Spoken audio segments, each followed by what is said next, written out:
Hello friends, मेरा नाम पवन जोशी है और आज हम वेरी क्विकली हम यूनिवर्स के फॉर्मेशन से लेकर यूनिवर्स के अभी तक का 2026 इस पूरी प्रोसेस में जाएंगे। इतने बिलियन ईयर्स में क्या क्या हो चुका है हम सब कुछ देखेंगे और चीज़ें कैसे इवॉल्व होती है। तो इस पूरी पीपीटी में हमारे जो देखने की धारणा है धर्म के प्रति कि हम धर्म कैसे देखते हैं, कि गॉड क्या होते हैं, ये कॉन्सेप्ट कैसे बने, तो हम ये सारा कुछ देखेंगे। तो हम एक लेवल तक क्लियर करेंगे चीज़ों को। सो अराउंड 13.8 बिलियन ईयर्स एगो बिग बैंग हुआ है, जिसकी वजह से यूनिवर्स का फॉर्मेशन हुआ है। अराउंड 4.5 बिलियन ईयर एगो अर्थ फॉर्म हुई है और एस्ट्रॉइड के स्ट्राइक की वजह से एट द सेम टाइम पे मून का भी फॉर्मेशन है। उसके बाद समुद्र में, अर्थ के अंदर समुद्र में 4 billion years ago first cell evolve हुआ है, जिसे हम लास्ट यूनिवर्सल कॉमन एंसेस्टर कहते हैं। उसके बाद अराउंड 2.4 बिलियन ईयर्स अगो अर्थ कुछ इस तरीके से दिखती थी, सल्फाइड और मल्टीपल गैसेस के येलो कलर के येलोइश क्लाउड अर्थ के चारों ओर था। उसके बाद अराउंड 553 मिलियन ईयर्स एगो थोड़े मल्टी सेलुलर क्रिएचर्स बनने लगे, जैसे कि जेलीफिश एंड फिर ऑक्टोपस इस तरीके से। और फिर इनिशियली जेलीफिश बहुत सिंपल थी और उसके बाद टाइम के साथ इवॉल्व होते होते वो बहुत कॉम्प्लेक्स स्ट्रक्चर में इवॉल्व हुए हैं और ये सारी चीज़ें चल रही है अराउंड 530 मिलियन ईयर्स एगो। उसके बाद सबसे पहला ये बहुत इंपॉर्टेंट पॉइंट है कि around 445 million years ago first mass extension हुआ है। मास एक्सटेंशन में क्या होता है कि अराउंड 70 to 80% ऑफ पॉपुलेशन उस पॉइंट ऑफ टाइम पे जो भी अर्थ में था वो एक्सटिंक्ट हो जाता है, किसी कारण से उनका डेथ हो जाती है। तो क्या हुआ है अराउंड 445 मिलियन ईयर एगो, तो हम ये जानने की कोशिश करेंगे। तो अराउंड 445 मिलियन ईयर्स एगो समुद्र के अंदर प्लैंकटन नामक सेल की वजह से बहुत ज़्यादा ऑक्सीजन रिलीज होने लगी, जिसकी वजह से एटमॉस्फेयर में CO2 का अमाउंट कम हो गया। CO2 अमाउंट कम होने की वजह से जो हीट कैप्चरिंग कैपेसिटी थी वो कम हो गई, इसलिए पूरा सी जो भी समुद्र था वो पूरा जम गया। तो जिसकी वजह से मोस्ट उस पॉइंट ऑफ टाइम का 70 to 80% क्रिएचर्स मर गए। तो इसे हम बोलते हैं मास एक्सटेंशन। तो ये था फर्स्ट मास एक्सटेंशन। तो पूरा आइस एज आ गया था उस टाइम पर अर्थ पे, तो ये फर्स्ट मास एक्सटेंशन था।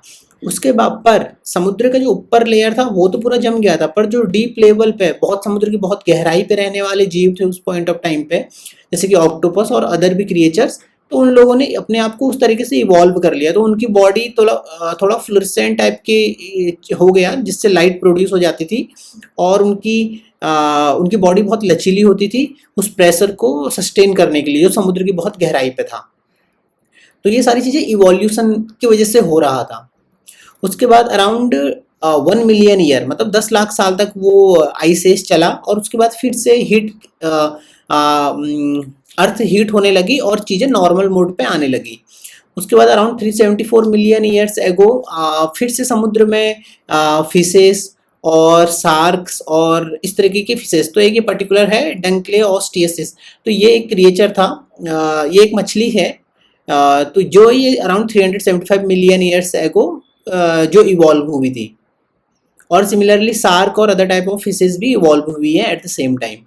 सो अराउंड 360 मिलियन ईयर्स एगो सेकंड मास एक्सटेंशन आया था। सेकंड मास एक्सटेंशन फिर से, तो 360 मिलियन ईयर पर जितने भी हम समुद्र में पॉपुलेशन थी उसका 70 to 80% पॉपुलेशन फिर से उनकी डेथ हो गई। इस बार क्या हुआ था मास एक्सटेंशन पे, इस बार क्या हुआ था कि इससे पहले सिर्फ समुद्र था, जमीन फॉर्म नहीं हुई थी। तो उस पॉइंट ऑफ टाइम पे 360 मिलियन ईयर के ऊपर जमीन फॉर्म हो रही थी। जो जमीन फॉर्म होने की वजह से क्या हो रहा था कि बारिश की वजह से सारा का सारा जो भी ये ग्रीन कलर का पेड़ पौधों का जो भी अवशेष था ये सारा समुद्र में बह रहा था, जिसकी वजह से समुद्र के ऊपर की पूरी लेयर ने ऑक्सीजन ब्लॉक कर दी। तो जो नीचे रहने वाले क्रिएचर्स थे उनको ऑक्सीजन नहीं मिलने की वजह से तो ये उन मोस्ट ऑफ द क्रिएचर्स की उस समय डेथ हो गई। तो ये इसको हम बोलते हैं सेकंड मास एक्सटेंशन। उसके तो ये सेकंड मास एक्सटेंशन की बात है। उसके बाद अराउंड 350 मिलियन ईयर एगो फिर से इवोल्यूशन का प्रोसेस आगे बढ़ने लगा और चीज़ें समुद्र के अंदर इवॉल्व होने लगी। और अब क्योंकि अब जमीन भी फॉर्म हो चुकी थी, मतलब जमीन के ऊपर पेड़ पौधे उगने और फ्लोरा और फौना की वजह से ये सारी चीज़ें, तो अब अभी जमीन, इससे पहले सिर्फ समुद्र था और अब समुद्र और जमीन दोनों ही हैं प्रॉपरली। उसके बाद अराउंड 350 मिलियन ईयर्स एगो एम्फीबियंस ने मूव करना शुरू कर दिया। जैसे ही एक बार जमीन प्रॉपरली स्टेबल हो गई तो पानी से निकल के एम्फीबियंस, एम्फीबियन मतलब जो दोनों जगह रह सकते हैं, पानी में भी और जमीन में भी। तो इस तरीके से जमीन में जो जीवन है वो समुद्र से ही आया हुआ है। सो अराउंड 300 मिलियन ईयर्स एगो ये इवोल्यूशन का प्रोसेस चल रहा था और 230 मिलियन ईयर्स एगो सबसे पहले डायनासोर, मतलब डायनासोर अर्थ में हुए हैं। इस समय इनका एग्जिस्टेंस है 230 million years ago. So 230 million years ago dinosaurs start हुए। Around 152 million years ago dinosaurs पूरी तरह से अर्थ में फैल चुके थे। तो अलग अलग तरीके के डायनासोर थे। हर्बीवोरस डायनासोर थे जो सिर्फ घास, पेड़ की पत्तियां ये सब खाते थे। साइमल्टेनियसली हमारे पास कार्निवोरस भी थे जो मांस खाते थे।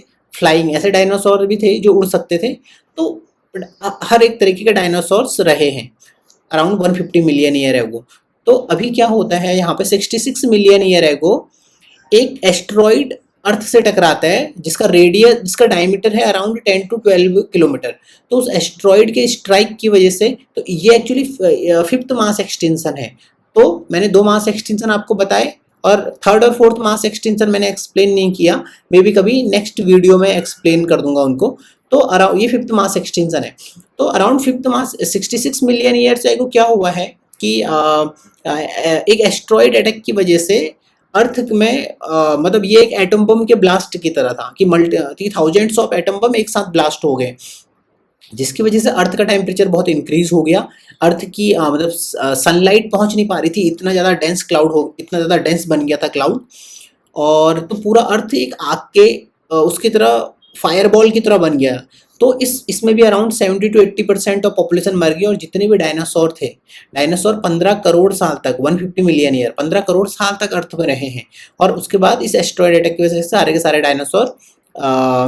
डायनासोर खत्म हो गए अर्थ से। तो इस तरीके से उस समय अर्थ हो चुकी थी। और उसके बाद जब ये पीरियड थोड़ा थोड़ा करके ख़त्म हुआ, जो थोड़े बहुत डायनासोर के जीन्स से जो इवॉल्व हुए और कुछ चीज़ें जो बच गई थी वही फिर आगे बढ़ने लगी। अब अराउंड चीज़ें अब फिर से स्टेबल होगी, अर्थ अपने नॉर्मल मोड में आ रही है। 34 मिलियन ईयर्स पे हम पहुंच चुके हैं। तो 34 मिलियन ईयर्स एगो की ये बात है। अब क्योंकि डायनासोर्स जा चुके हैं तो अब मैमल्स के लिए ये एक सुटेबल टाइम था आगे बढ़ने के लिए। तो अब अर्थ में मैमल्स इस तरीके से फैलने लगे, मतलब बढ़ने लगे उनका अमाउंट। तो मैमल्स में हर एक तरीके के हाथी, इस तरीके से सारे जो भी मैमल्स हैं आप जानते हैं वो आने लगे। अराउंड 50 मिलियन ईयर्स एगो अर्थ अपना नॉर्मल इवोल्यूशन के पीरियड पे चल रहा था, जहाँ सारे के सारे मैमल, जिसमें आप सारे मैमल्स को इंक्लूड कर सकते हैं, हाथी हो गया, शेर हो गए, और भी बहुत तरीके के मैमल्स आगे बढ़ रहे थे। तो अराउंड 8 मिलियन ईयर एगो ये एक कॉमन एंसेस्टर था हमारा, ह्यूमंस का और चिंपैंजीज का एक कॉमन एंसेस्टर था जो 8 मिलियन ईयर एगो था। उसको हम बोलते हैं chimpanzee human last common ancestor.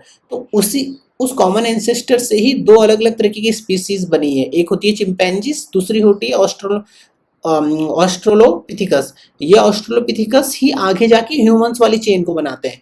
तो 8 मिलियन ईयर एगो मतलब हमारे जो पूर्वज हैं वो चिंपैंजी ही हैं। तो चिंपैंजी और ह्यूमन के पूर्वज एक ही हैं, जिसे हम बोलते हैं chimpanzee human last common ancestor. तो वो अराउंड 8 मिलियन ईयर्स एगो थे। तो 8 मिलियन ईयर्स से 4 मिलियन ईयर, तो मतलब 4 मिलियन ईयर लगे चिंपैंजीज और ह्यूमंस, ये जो दूसरा फेज है ये ह्यूमंस को जाएगा। तो चिंपैंजीज और ह्यूमन को अलग अलग 2 स्पीसीज बनने में 4 मिलियन ईयर लगे। 4 मिलियन ईयर मतलब होता है 40 लाख साल। और 2 अलग अलग स्पीसीज बन चुकी हैं। अब चिंपैंजीज और ऑस्ट्रोलोपिथिकस एक 2 अलग अलग स्पीसीज हो गई है। तो 40 लाख साल लगा है हमको मतलब अलग अलग होने में, 2 अलग अलग स्पीसीज बनने में। तो हम दोनों के एंसेस्टर एक ही है। उसके बाद तो अराउंड वही 4 मिलियन ईयर, 4.2 मिलियन ईयर है जो ऑस्ट्रोलोपिथिकस, जो कि अभी मैंने आपको बताया पिछली स्लाइड में कि हम चिंपैंजीज के ही उससे आए हुए हैं। तो ये ऑस्ट्रेलोपिथिकस ऑस्ट्रेलोपिथिकस अर्थ में घूमने लगे। उसके बाद अराउंड 2 मिलियन ईयर्स एगो होमो हेबिलस अर्थ में घूम रहे थे। तो ये इवॉल्व हो रहे थे समय के साथ। उसके बाद अराउंड 1.9 मिलियन ईयर्स एगो, 1.9 मिलियन मीन्स 19 लाख साल पहले, 19 लाख साल पहले होमो इरेक्टस अर्थ में मतलब होमो इरेक्टस हुए हैं और वो अर्थ में थे।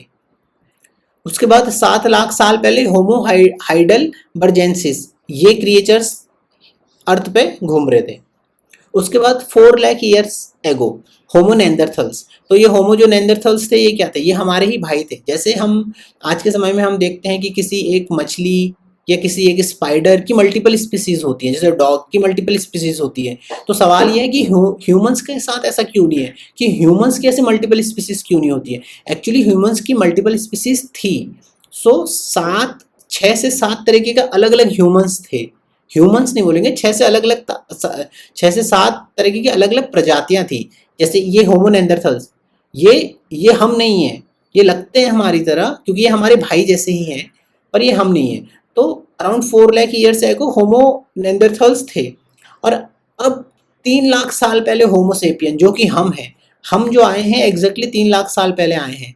तो हमारा एग्जिस्टेंस, तो उस समय के जो होमो सेपियन थे 3 लाख साल पहले के, वो जैसे जितने इवॉल्व हम हैं वो उतने इवॉल्व नहीं थे। तो वो ऐसे ही मंकीज की तरह, एप्स की तरह ही बिहेव करते थे, वो उतने इंटेलिजेंट भी नहीं थे। बस अब वो 2 पैरों पे खड़ा होकर चलना सीख गए थे। तो 3 लाख साल पहले होमोसेपियन, मतलब जो भी हमारे डीएनए और जीन्स हैं वो सारे क्रिएट हुए हैं 3 लाख साल पहले होमोसेपियन। ओके, और जो 4 लाख साल पहले मैंने आपको दिखाया था वो हमारे भाई हैं नेंडरथल्स, जो हमसे 1 लाख साल पहले से भी थे। अभी आगे क्या है, तो हम देखते हैं कि हमको साउथ अफ्रीका में 2.95 लाख, मतलब वही 3 लाख साल पहले से इसके बीच में हमको स्कल्स मिले हैं होमोसेपियन, मतलब हमारे ही। तो ऐसे स्कल्स मिले हैं हमको, वो सारे औजार मिले हैं पत्थर के जो 1.25 लाख ईयर्स पहले हमको यूनाइटेड अरब एमिरेट्स में, जो भी उस समय ह्यूमंस यूज़ कर रहे थे होमोसेपियंस। हमें होमोसेपियन की फिंगर बोन्स मिली हैं around 95 to 86,000 years ago. Okay, हमको वो पत्थर के स्टोन मिले हैं प्रोजेक्टाइल टिप्स, मतलब जो होमोसेपियन यूज़ करते थे अपना शिकार करने के लिए, अराउंड 73,000 से 68,000 ईयर एगो। और साउथ अफ्रीका की केव में ही हमको 67,000 से 62,000 के बीच में वही सेम पत्थर के औजार हमको बहुत सारे मिले हैं जो होमोसेपियंस यूज करते थे। तो अभी होता क्या है इस पॉइंट ऑफ टाइम पे, जब हम 70,000 ईयर में थे, तो एक कॉन्सेप्ट है कॉग्निटिव रिवॉल्यूशन का। तो कॉग्निटिव रिवॉल्यूशन का कॉन्सेप्ट क्या कहता है कि इस पॉइंट ऑफ टाइम पे क्या था, मल्टीपल ह्यूमन की स्पीसीज थी। जैसे एक होमोसेपियन एक था, नेंडरथल्स एक था, उसके अलावा भी 2-3 स्पीसीज और थी। ह्यूमंस की स्पीसीज नहीं बोलेंगे, मतलब अलग अलग स्पीसीज चल रही थी। तो होमोसेपियन हमारे भाई नेंडरथल्स और मल्टीपल स्पीसीज। तो हुआ क्या कि 70,000 ईयर आएगा, कॉग्निटिव रिवॉल्यूशन की वजह से होमोसेपियन के डीएनए में कुछ चेंज आ गया, जिसकी वजह से हमारी सोचने की क्षमता बहुत ज़्यादा बढ़ गई। तो इसको बोलते हैं कॉग्निटिव रिवॉल्यूशन। इस सोचने की क्षमता ने ही हमको आगे जाके बहुत ज़्यादा मेंटली स्ट्रांग बना दिया। जबकि जो हमारे अदर भाई थे नेंडरथल्स और दूसरे लोग, वो उनमें ये डीएनए चेंज नहीं हो पाया, तो वो वैसे ही रह गए। तो वो मंकी और एप्स वाले, उनका ब्रेन उतना ही इवॉल्व हुआ जितना मंकी और एप्स का होता है, जबकि होमोसेपियन का ब्रेन बहुत ज़्यादा इवॉल्व हो गया। तो ये 70,000 ईयर एगो की बात है। तो ये सेनिडार की केव्स हैं इराक में।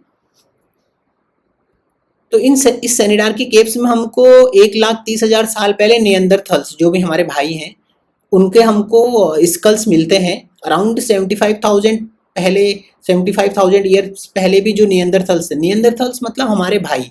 होमोसेपियन एक अलग स्पीसीज है, नियंदरथल्स एक अलग है। जैसे एक मकड़ी की 10 स्पीसीज हो सकती हैं अलग अलग, वैसे ही इंसानों की भी अलग अलग स्पीसीज थी उस समय पे। तो ये एक दूसरी स्पीसीज है, तो जिसको नियंडरथल्स कहते हैं। तो ये 75,000 पहले भी हमको नियंडरथल्स के स्कल्स मिले हैं।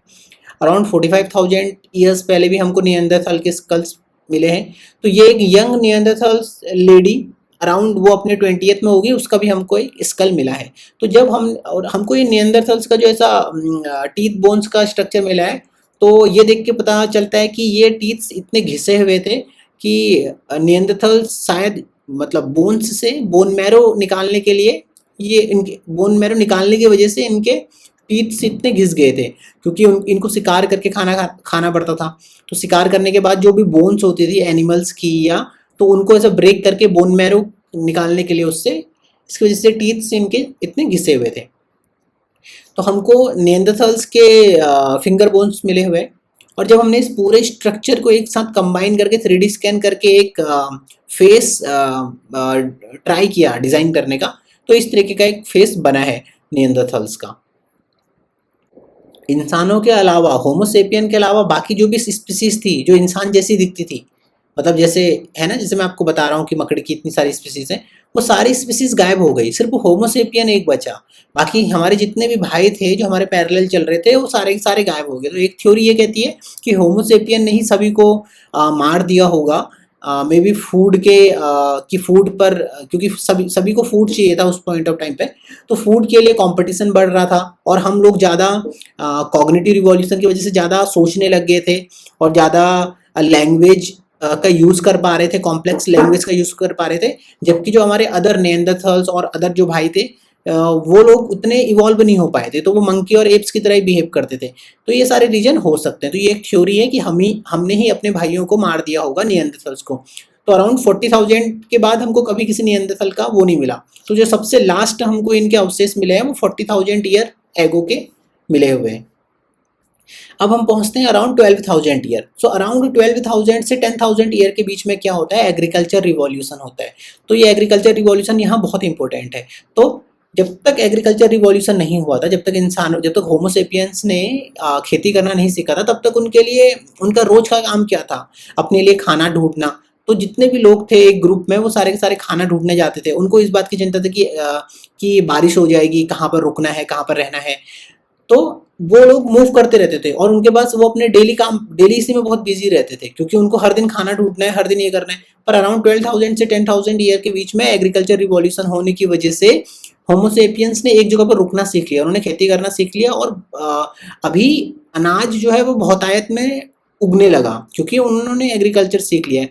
तो इस पॉइंट ऑफ टाइम से फिलॉसफी स्टार्ट होती है। अब लोगों ने सोचना शुरू किया एग्जिस्टेंस के बारे में, कि हम लोग कहाँ से आए हैं, और ह्यूमन के आने का कारण क्या है प्रकृति में, है ना। तो इस तरीके के, अब देखो, अब मतलब एक अकॉर्डिंग ये लोग ढूंढ रहे हैं, सवाल कर रहे हैं कि हम लोग कौन हैं, हम लोग कहाँ से आए हैं।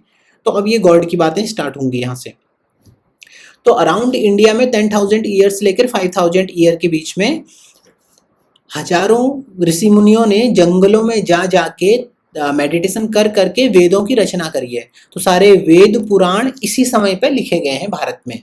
तो वेद पुराण हम बोलते हैं कि भगवान की श्वास से आए, पर जितना इवोल्यूशन की प्रोसेस है और जितना हम अभी तक देखते हुए आए हैं इस पीपीटी में, और शुरू से लेकर जितना भी कैसे कैसे इवोल्यूशन हो रहा है, तो इससे पता चलता है कि अराउंड 10,000 से 5,000 ईयर के बीच में ही सारे वेद पुराण ऋषि मुनियों द्वारा जंगलों में रह रह के तपस्या कर करके उससे जो भी उनको ज्ञान प्राप्त हुआ है।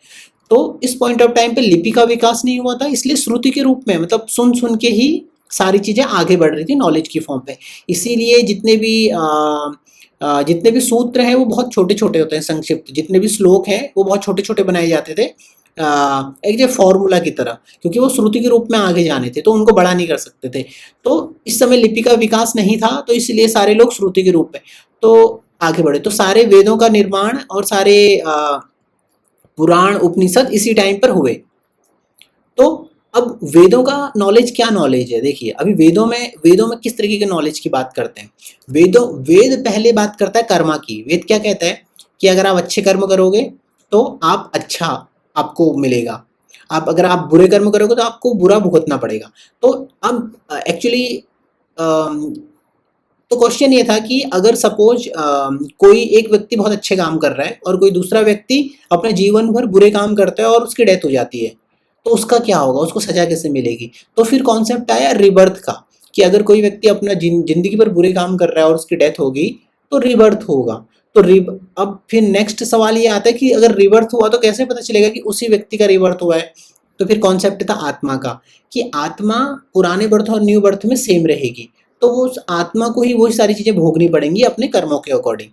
तो फिर आत्मा अगर ऐसे ही घूमते रहेगी तो क्या उसका फिर फाइनल क्या है। तो फिर कॉन्सेप्ट है मोक्ष का, कि अंत में अगर आत्मा ही घूम रही है इस चक्र में तो उसको मोक्ष के थ्रू ही वो बाहर निकल सकती है इस फ्रीडम से।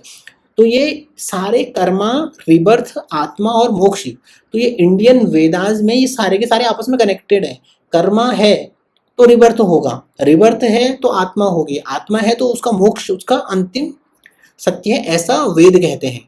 और ये सारा ज्ञान ऋषि मुनियों ने, ऐसा बोलते हैं कि नेचर को इंस्पेक्ट, मतलब नेचर मेडिटेशन करके और ध्यान लगा के और नेचर को ऑब्जर्व करके कहते हैं ऐसा भी हो सकता है कि जो रिबर्थ का कॉन्सेप्ट है ये साइक्लिक कॉन्सेप्ट है कि बार बार जन्म हो रहा मृत्यु। ये इसलिए भी हो सकता है कि मुनियों ने प्रकृति को देखा है कि जैसे सुबह होती है फिर रात होती है, ये साइकिल ऐसे चलता रहता है। और सिमिलरली ऋतुएं हैं, एक ऋतु के बाद दूसरी ऋतु आती है, फिर तीसरी, फिर से पहली ऋतु, तो ये चक्र है ऐसा। तो शायद वहां से भी ये इंस्पायर्ड हो सकता है कि रिबर्थ का एक चक्र में चल रहा है। सिमिलरली वेदांत ये बोलते हैं कि समय भी एक चक्र में चल रहा है, कि सतयुग आएगा, फिर त्रेता, फिर द्वापर, फिर कलयुग, फिर से सतयुग। तो ये सारी चीजें जो हम ऐसा सर्कल में बोलते हुए चल रहे हैं, तो उसका कहीं ना कहीं हम लोग नेचर से इंस्पायर्ड होके और जो भी नॉलेज हमको मिला है मेडिटेशन करके, तो उन्हीं से ये सारी चीजें मोर और लेस बताई गई हैं और यही सारी चीजें वेदों में भी लिखी गई हैं। इसके बाद हम आगे बढ़ते हैं, हम देखते हैं 5000 साल पे, 5000 साल, आज से 5000 साल पहले वेद व्यास जी ने, उस समय लिपि का विकास हो गया था, तो इन्होंने सारे के सारे वेद को लिपि में, मतलब इनका संकलन करके कंपाइल कर दिया, कंपाइलर। तो इन्होंने ही महाभारत भी लिखी है वेद व्यास जी ने 5000 साल पहले। तो स्वामी विवेकानंद कहते हैं कि वेद व्यास कोई एक अकेले व्यक्ति नहीं रहे होंगे, क्योंकि इतने सारे वेदों को लिखना, कंपाइल करना और महाभारत भी लिखना, ये मतलब एक अकेले व्यक्ति का काम नहीं हो सकता। तो इसके लिए तो वो कहते हैं कि वेद व्यास एक ग्रुप ऑफ पीपल हो सकता है, कि कुछ हजारों लोगों के ग्रुप, उसको वेद व्यास, ऐसा स्वामी विवेकानंद कहते थे कि ऐसा हुआ होगा उस समय पर। तो अराउंड 5000 ईयर पहले वेद व्यास जी ने, जैसा कि हम डिस्क्राइब्ड है कि सारे वेद लिखे और सारे और महाभारत को लिपि में लिख दिया। आगे उसके बाद एट द सेम टाइम 5000 साल के बाद 500 साल हम और अगर बढ़ते हैं प्रेजेंट की ओर को, तो 4005 इजिप्ट में क्या हो रहा था उस टाइम पे? इजिप्ट में उस टाइम पर लोग पिरामिड्स फॉर्म कर रहे थे। देखो भारत के अंदर तो वेद का निर्माण हो रहा है, ऋषि मुनि लोग जंगल में जा जाकर वेद लिख रहे हैं, पर एक दूसरी जगह इजिप्ट, वहां क्या चल रहा है? वहां पे लोग पिरामिड बना रहे हैं। तो वहां पे इन लोगों ने 20 साल लगाए इन पिरामिड्स को बनाने में, 20 ईयर्स लिया। और ये पिरामिड बहुत ही मतलब अगर आप कभी डॉक्यूमेंट्रीज देखेंगे तो आपको पता चलेगा कि पिरामिड बनाने में कितने एफर्ट्स लगे होंगे, क्योंकि जो स्टोन्स यूज हैं वो इतने हैवी हैं, और इस रेतीली जगह पे वो स्टोन्स लाना कितना बड़ा काम रहा होगा उस टाइम पे। तो ये 20 ईयर्स लगे थे इन पिरामिड्स को बनने में उस टाइम पे, 4500 ईयर्स एगो। अब जो इजिप्शियन गॉड है, अब देखो, अब जैसे हमने वेदों से अपनी एक धारणा बनाई है, वेदों से हमने जो भी ज्ञान प्राप्त किया है, सिमिलरली इजिप्ट के लोगों का क्या कॉन्सेप्ट है हम बोलते हैं, उनके भगवानों का सोचने का तरीका क्या है। इजिप्ट के लोगों के अकॉर्डिंग एक गॉड है जिसे बोलते हैं वो सूरज का देवता, जिसे बोलते हैं आरेरा। तो ये सूरज के देवता ने ही सारी सृष्टि क्रिएट करी है। ओके, एक दूसरे देवता है आफ्टर लाइफ। तो जैसे हमारे उसमें जन्म और मृत्यु का चक्र है, तो इजिप्शियन गॉड में यहाँ पे जन्म मृत्यु का चक्र नहीं है। इनके वहां दो लाइफ है, मृत्यु से पहले की जिंदगी और मृत्यु के बाद की जिंदगी, ऐसा चक्र नहीं है, साइक्लिक लाइफ नहीं है। तो ये बोलते हैं कि आपकी दो जिंदगी है, मृत्यु से पहले, मृत्यु के बाद, और मृत्यु के समय पे आपके हृदय को तोला जाएगा। अगर आपका हृदय साफ है, पवित्र है, तो आपको आगे, मतलब उनका स्वर्ग का कॉन्सेप्ट में आपके आगे भेज दिया जाएगा। तो अब ये आगे भेज, तो इनका एक और कॉन्सेप्ट था कि जब हम आपको आगे भेजेंगे तो आपका शरीर सही सलामत होना चाहिए, क्योंकि आपकी आत्मा, the body was preserved through mummification to ensure a safe journey to the afterlife. इसीलिए ममीफिकेशन का कॉन्सेप्ट था यहाँ पे इजिप्ट में। इसीलिए ये लोग ममीफाई करते थे पूरी बॉडी में, और उसके साथ सोने की चीजें ये सारे रख देते थे, ताकि वो मृत्यु के बाद उसके साथ काम आए, तो उसकी आत्मा के लिए मतलब यूज हो। तो जैसे देखो, जैसे हमने कॉन्सेप्ट बनाया है, जैसे वेदा में कॉन्सेप्ट है रिबर्थ का, यहाँ के कॉन्सेप्ट अलग चल रहे हैं। तो ये बात हम ध्यान रखेंगे, क्योंकि देखो हर जगह के गॉड है, भारत के गॉड अलग हैं, भारत के गॉड की स्टोरीज अलग है, इजिप्ट के गॉड की स्टोरीज अलग है। तो ऐसा कहना कि कोई सही है कोई गलत है, अभी इस तरीके का हमको कुछ नहीं बोलना चाहिए कौन सही है कौन गलत है। उसके बाद एक आपको गॉड, आपको इजिप्ट के अगर आप गॉड देखेंगे तो एक गॉड है God of architecture and pyramids. तो ये थोड़ा सा सही चीज है मुझे, जो थोड़ा अलग लगा, क्योंकि हमारे उसमें गॉड ऑफ आर्किटेक्चर ऐसा कुछ तो है नहीं। इसीलिए ये भी एक कारण हो सकता है कि इजिप्ट के लोगों ने इतने स्ट्रॉन्ग स्ट्रक्चर्स बना दिए उस पॉइंट ऑफ टाइम पे, क्योंकि ये मतलब ये मानते थे कि मे बी ममिफिकेशन के लिए जो भी हम बॉडी जो भी प्रिजर्व कर रहे हैं आफ्टर लाइफ के लिए, मे बी उसको पिरामिड के अंदर रखना है, तो इस तरीके का एक स्ट्रक्चर बनाना पड़ेगा, इतना स्ट्रॉन्ग इतना हैवी स्ट्रक्चर जो डायरेक्ट हमको हेवन से कनेक्ट कर दे। तो ये सारी धारणाएं रही हो सकती हैं उस टाइम पे। तो ये हो गया इजिप्ट के गॉड और इजिप्ट के गॉड्स की स्टोरी। अब क्या होता है इंडिया में फिर अराउंड 4000 ईयर्स अगो, 500 सालों में, और तो इस समय हड़प्पा संस्कृति और मोहनजोदारो संस्कृति चल रही थी, जिसके बारे में हम बचपन में पढ़ते हैं कि वो कितने सिविलाइज्ड तरीके से उन्होंने रास्ते बनाए थे स्ट्रॉन्ग से, और सब कुछ उनका प्रोसेस बहुत ही सही था स्ट्रक्चर्स बनाने का। उसके बाद 4000 ईयर के बाद आते हैं महावीर जैन। अभी देखिए, अभी यहाँ पे महावीर इनका क्या कहना था, देखिए महावीर जैन इनको ये भी सत्य की ही खोज कर रहे थे। जो महावीर भगवान ने जब ध्यान किया तो इनकी भी इनको भी अंत में ऐसा ही महसूस हुआ कि मतलब ऐसे भगवान जैसा कुछ नहीं है कि आप ही हो सब कुछ हो। तो इस तरीके का महावीर जैन का अराउंड 2625 ईयर्स एगो का इनका कॉन्सेप्ट है। उसके बाद बुद्ध भगवान आए 2589 ईयर्स एगो। तो बुद्ध भगवान का क्या था, बुद्ध भगवान भी ज्ञान ही ढूंढ रहे थे, तो उन्होंने भी मतलब भगवान वाले कॉन्सेप्ट को डायरेक्टली मानने से मना कर दिया।